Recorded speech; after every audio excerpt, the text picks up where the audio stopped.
Assalamualaikum warahmatullahi wabarakatuh ya. Jumpa lagi saudaraku, Hutan Kamis ya, dimanapun Anda berada. Menanggapi komentar saudara kita ya, kaitannya dengan kalau wirid dengan cara dibatin.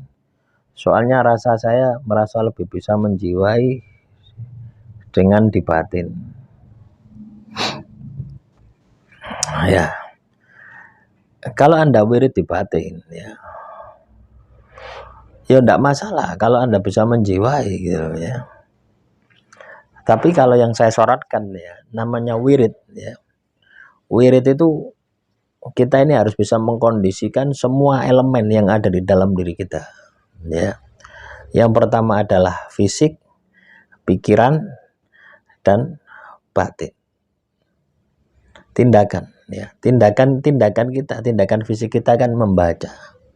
Wirid misalkan membaca yang selalu dilakukan berulang-ulang ya. Terus pikiran menerjemahkan, terus batin ya, terus batin menghayati, menjiwai. Sama halnya ketika Anda sholat itu loh ya. Sholat itu kan fisik Anda ini kan bergerak tuh.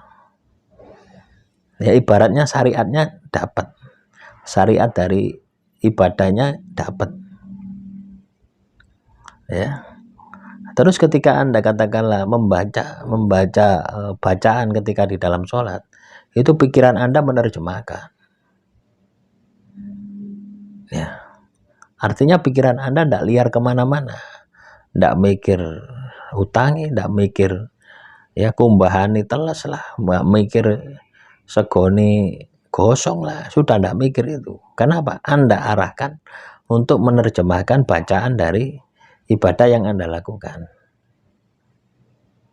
ya. Terus batin Anda menghayati, menjiwai.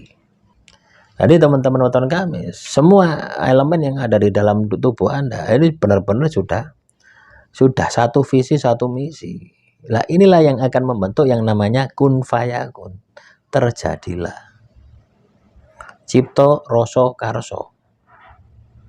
Nah kondisi semacam ini biasanya terjadi ketika seseorang tersakiti atau ketika seseorang itu sedang bahagia-bahagianya ya. Ketika seorang tersakiti akhirnya muncul yang namanya itu geni.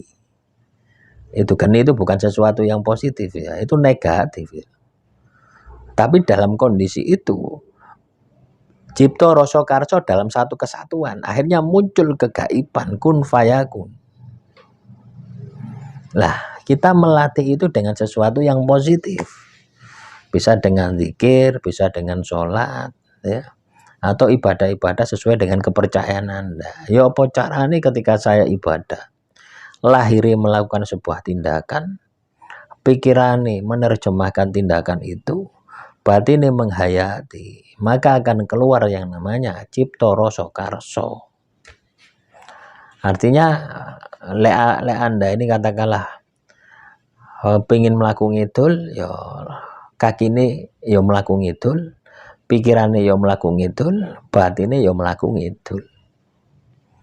Lah kebanyakan dari kita kan ndak, pikirnya ngalor, melaku ngetan, hati ngulon, akhirnya bulat kayak entut. Lah itu yang terjadi ya. Sehingga apapun yang kita lakukan tidak ada hasilnya ya karena itu. Lah inilah yang harus Anda pahami gitu loh ya. Di dalam setiap laku Anda ini, di dalam segala aktivitas bisa Anda kerjakan ya. Kalau Anda bisa melakukan semacam ini, apapun yang Anda inginkan pasti akan tercapai. Mau Anda berdoa pasti dikabulkan, mau Anda berusaha pasti Anda diwujudkan. Cipto rasa karso dan adalah mensinergikan ya. Sesuatu yang ada di dalam tubuh kita itu satu tujuan. Lah kalau Anda sudah bisa seperti itu namanya menjadi raja atas diri kita. Kan kita ini sebenarnya terjajah loh teman-teman ya. Kita ini loh sebenarnya terjajah oleh batin, terjajah oleh pikiran, terjajah oleh tindakan. Kan biasanya kita itu seperti itu. Nah, ketika Anda sudah memahami ini, cobalah Anda latih. Cobalah Anda ini berusaha ya. Bagaimana supaya Anda ini bisa mengendalikan mereka itu, gitu ya. Mengendalikan pikiran Anda, mengendalikan tindakan Anda, mengendalikan batin Anda. Untuk satu tujuan. Ndak ngalor, ndak ngidul, ndak ngulon. Ya lek ngalor ngalor kabeh, lek ngidul ngidul kabeh.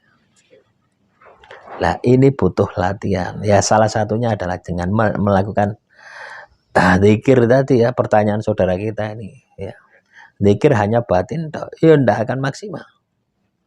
Ya harus ada 3 elemen itu yang Anda harus kondisikan. Ya ibarat orang itu hakikat dan syariat ya. Dan tindakan. Hakikat tok ya. Hakikat saja tanpa syariat ya impossible.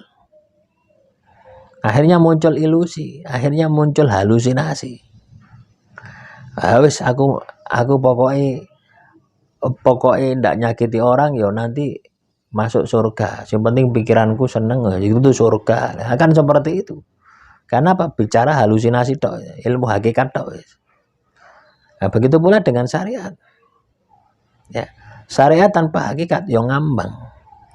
Ya. Ketika Anda melakukan sesuatu tanpa penghayatan, yo ngambang. Jadi harus dilakukan juga. Harus ada tindakan, harus ada syariat aturannya, juga harus ada penjiwaan hakikatnya. Hidup itu satu kesatuan. Yo ibarat tubuh kita itu, teman-teman ya. Ibarat tubuh kita ini. Ya, fisik kita ini ya. Fisik kita ini kalau tanpa adanya ruh, ya, tanpa adanya hakikat, ya ndak, ya mayat, ya, ketepok, mayat hidup, zombie. Baru fisik kita ini ada ruh, ya, ada dimensi sukma, ada sedulur papat, baru kita ini lengkap, disebut dengan manusia.